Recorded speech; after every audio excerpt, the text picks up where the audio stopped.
guys, so today I am going to be telling you about the Morphe 35O palettes, and today we're going to find out if it's actually worth it and if they live up to the hype that they're given here on YouTube. I got both the matte and shimmer palettes. This is a glimpse of what the matte palette looks like, and this is a glimpse of what the shimmer palette looks like. And here they are side by side together. So there's a pretty good idea of what they look like, how similar they look next to each other, how different they look, and how shimmery or how matte they are. So first of all, it's important to point out that one is for my professional kit and one is for my personal kit. So the mattes I used professionally just because I needed some more matte neutral eyeshadows in a pinch, and I wasn't able to go out and purchase a really expensive palette, and I knew that for what I needed it for, it would do, because ultimately I'm using them pretty much as eye bases and base crease colors. So it's not like the final look is really the eyeshadows at all. It's just more for a base. And then the shimmer I purchased for my personal collection because I like shimmer on my eyes a lot more than mattes most times. So I figured I'd give them both a fair go. I bought these when I believe they were buy one get one free or buy one get one half off. I can't remember which.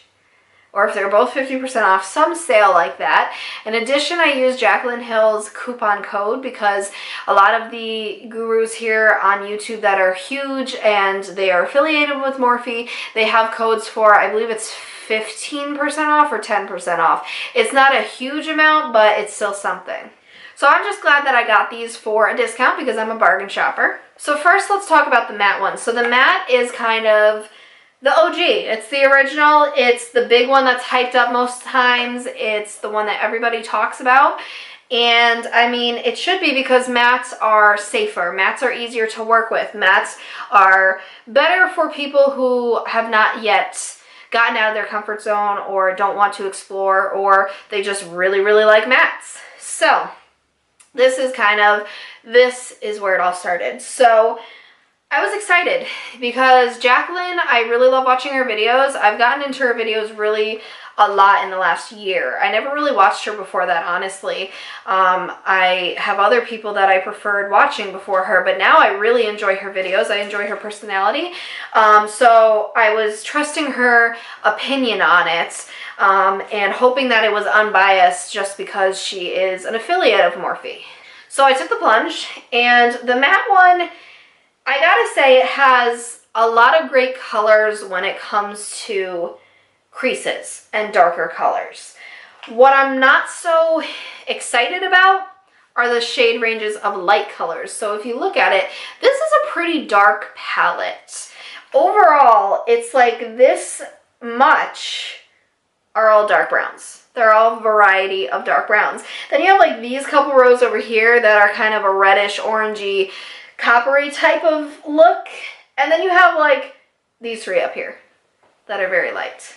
And as you can see, I have hit pan on these two very easily because those are my go-tos for all over wash of color for people of my complexion, and I do have a lot of light clients, so easily those are going to hit pan because that's kind of what I go for, and there's not many other options. So that's my first kind of complaint about this, is the limited amount of light colors. And I understand that there are tons of neutral palettes out there. There's tons of variety, and you can even build your own. But I think for someone, more so for a consumer, I think it would come in handy if this was more of a balanced palette. So say like these couple rows could be lights and medium shades, and then we can have the dark shades down here. And I appreciate that they include the reds and oranges, but I don't think it's completely necessary for an extremely neutral palette. It's almost like they're kind of trying to go into a little bit of color, and if you're trying to target people who want very neutral, it's not very necessary. So I would like lighter shades, and then, like this one I've also hit pan on because that's a pretty traditional start crease color, because when you're building the crease up, you want to use like 2-3 shades to make a very nice transition, make it warm, make it, just very blended. So I'll usually start with that one and go into this one as well. I'm surprised that hasn't hit pan, to be honest. So primarily, I'm using about 4 shades in this palette, to be honest. I have used, like, this shade is a really nice one, a nice chocolate brown. These couple shades are interesting. This one, sometimes. For the most part, I haven't used a lot of these just because, like I said, these are more for a wash of color and a start of a crease and not very much the end product. I'll go in, I'll use my Motives eyeshadows just because those are a lot better quality, and plus I usually build shimmer on top of these just so there's a little bit of shimmer but not too much, so it's not blinding and it's very bridal appropriate. So the next one is the shimmer, and I don't know, guys. So I haven't hit pan on any of these because, to be honest, I'm not wowed by this palette. It's pretty. When you look at it, it's very pretty. It looks very shimmery. I don't know if you guys can tell just how shimmery this looks, but it does have a good amount of shimmer in it, okay? So if you do not like shimmer, do not get this palette. That's my only warning. You will hate this palette because there is shimmer. However, there's this part of me, and I know again that it's marketed as a shimmer palette, so why am I complaining? But you need to have at least like 2 mattes in there, and that's being generous. Just because you can't use shimmer in the crease, and you can. I'm not going to tell you you can't, like, literally, because makeup is for fun, and you can do whatever you want. But it comes in handy to have matte crease shades just because typically shimmer in the crease, it looks a little off. It's not doing its job making depth because shimmer doesn't make depth. It draws the eye to it. So it's a great palette for your lid and for a highlight. But then if you're trying to use just this one palette for your crease, and you want a traditional look where it's some shimmer on the lid, shimmer on the brow bone, but then you want your matte crease color, you're going to have to go into your collection to get more, or you're going to have to buy more, or you're going to have to buy the other palette. So that's all I'm warning against, that if you are trying to get this palette as a one-step thing, and you're looking for the traditional way of applying, it's not going to cut it. So I actually used this shade today, this second shade, as my all-over wash of color. And I used it because even though it has slight shimmer in it, it's one of the least shimmery shades in here. It's more like a sheen. So I was able to put that all over, including in my crease, and then I put a matte color from another palette over it, and it seemed to work. So I'm not saying that it's impossible, but these darker shades have like heavy-duty shimmer in there. So I'm just going to show you a few. This is the one I used all over. This is a really nice brown, bronzy brown. And then we have some fall colors over here, an orange, a really reddish orange, like very beautiful. There's no doubt that the colors in this palette are gorgeous. I do think that the formula on the shimmer palette is better. So when we come to the comparison part, the formula is a lot better on shimmer. It feels more soft. It's almost, I can't really compare this to Lorac because Lorac is like out of this world soft. But if you've ever felt a Lorac Pro palette, take it down a couple notches and that's what this is. So this is soft and buttery smooth. And that's a good thing because that means that it's going to be easy to apply, that you don't need tons of products, and that it's just comfortable and it's beautiful, and the formula usually comes off prettier and more vibrant or more shimmery. So I do prefer the formula in this one. Fallout is pretty minimal, so that's a good thing. Fallout for this one is a bit more. I have experienced more fallout with this particular palette. I also experienced that they're not as buttery smooth. They still have a nice texture to them, but it's not as smooth. It's I wouldn't call it chalky. It's just not my favorite. So there definitely is a little bit of a difference, and that makes sense because it's usually shimmers and mattes, you know, they're different to make, so that's pretty common that there will be a little bit of a difference. I'm just pointing things out. I'm not saying I love or hate these yet. I'm just saying how it is. I'm being completely honest with my experience with these, and that's what this is meant to do. So in the end, do I like the palettes? They're decent. They're not my favorite. They're not my immediate go-to for the daily for my personal use, and even for my kit.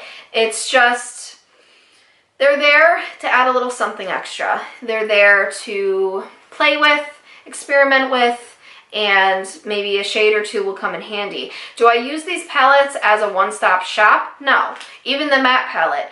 Like I said, I just prefer other palettes mixed with it on top of it, because the mattes honestly don't look the best when they're put alone on the eyelid. And that's even with some really good primers, and I've used several. So they just, it almost looks chalky on the lid. The swatch on your finger looks nicer than it does on your lid sometimes, and that's a real bummer. Are they worth the hype? Not really. They're pretty average palettes. If you look at Morphe and BH Cosmetics and Coastal Scents, all these brands have these manufactured in China palettes that they slap their name on and they push out to you, and they're basically the same exact thing, and they usually cost around the same price, usually about like a $20 price point. So if you're a beginner and you're looking to practice and starting getting into it, and trust me, I have been there, we've all been there where we can't afford lots but we want to play, go for it. You're not going to regret it, because trust me, you're not going to go out and get the best of the best when you're just beginning, because usually you're younger and don't have a lot of money, and even if you're older, it's not worth it to go buy a $60 palette when you don't even know what you're doing yet. You know what I'm saying? So go and get these, experiment, build up your skill, practice, and then invest in better quality stuff, and you will see how it changes as you grow. So I do recommend these for beginners. Other than that, I think there's so much out there for people who are experienced, and especially pros. I would not recommend this for your kit, and I cannot wait, because the LaurNmakeup Pro 3 is coming in the mail soon, and that's going to replace this completely, because it has the matte shades that I need. I don't need this, okay? So that's just me. I am looking for quality, and these are just decent. They're not the best of the best, but they're certainly not the worst either. They are decently pigmented. I will give them that.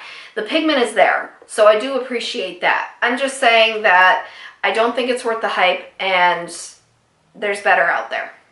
I also can't say that I blame Jaclyn Hill for heavily promoting these palettes, because first of all, everybody's interpretation is different. She may literally, for real, be a diehard fan of these palettes. We don't know.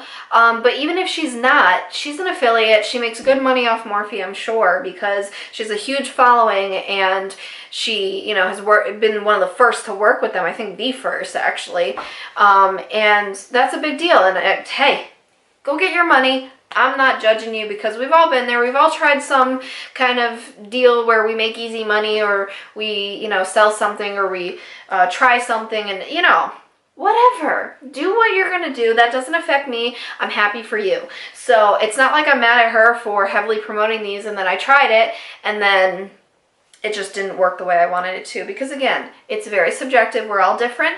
We all like the different formulas, We all have different expectations of what is like the best formula, because for me, I love MAC, and the next person may say, well, that's cheap compared to Chanel, so stuff like that. So it's really neither here nor there. The last thing is it worth your money? I mean, yeah, because it's not that expensive. Again, I think it's around $15, $20. So the amount of eyeshadows you're getting for that, really cheap. So if you don't have a lot of money, and again, you're trying to expand on your collection, you're trying to practice, you're trying to, build whatever, there you go. It's a perfectly good option, because like I said, it's not the worst. There's a lot worse out there. So the pigmentation is what saves it for me, because if they weren't pigmented, then I would just hate them. So I do respect the pigmentation. So I hope you guys enjoyed this video and found it helpful. Give it a big thumbs up if you did, and let me know in the comments if you've ever tried anything from Morphe and what your opinion is on them. I haven't actually tried anything else from Morphe besides that and the brushes. And the brushes, gotta say, great. I have several of them in my personal and my professional kit, and I love them. They don't shed, they last a long time, they're super soft, and they're cheap. I love it. So the brushes are a whole nother story. I can praise them all day. But these are the only couple things I've tried. So let me know if there's any other good things or some duds from Morphe. I'd love to know before I actually try some others. And subscribe for more videos, and I'll see you in my next one. Bye.